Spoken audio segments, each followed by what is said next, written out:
Equal గా ఉన్నప్పుడు మనకి ఒక సింపుల్ ట్రిక్ ఉంటుంది. ఇప్పుడు ఇలా ఇచ్చినప్పుడు ఒక 9 తగ్గిస్తే ఇంకెన్ని 9 ఉంటే 2 9లు కదా, 2 9లు వేసుకొని తర్వాత ఎప్పుడైనా వేసిన తర్వాత 8 పెట్టుకోవాలి. తర్వాత ఇక్కడ ఎన్ని 9లు ఉన్నాయి అన్ని జీరోలు, అప్పుడు లాస్ట్ 1 పెట్టుకోవాలి. నెక్స్ట్ దీనికి కూడా అలాగే, అన్ని సేమ్ గానే ఉన్నాయి కదా, సేమ్ గా ఉన్నప్పుడు ఒక 9 తగ్గించాలి. తగ్గిస్తే 3 9లు ఉంటాయి. తర్వాత ఎప్పుడైనా 8 పెట్టుకోవాలి. మళ్ళీ తర్వాత మళ్ళీ ఇక్కడ ఎన్ని 9లు ఇచ్చారో అన్ని జీరోలు పెట్టుకోవాలి. అప్పుడే లాస్ట్ 1 పెట్టుకోవాలి. అలాగే దీనికి చేయాలి.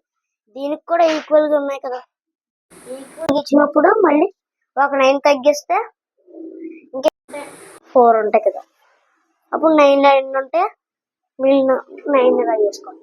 నెక్స్ట్ ఇక్కడ 8 వేసుకోవాలి. మళ్ళీ తర్వాత ఇక్కడ ఎన్ని 9లు ఉన్నాయి అన్ని జీరోలు, లాస్ట్ 1 పెట్టుకోవాలి. Thank you.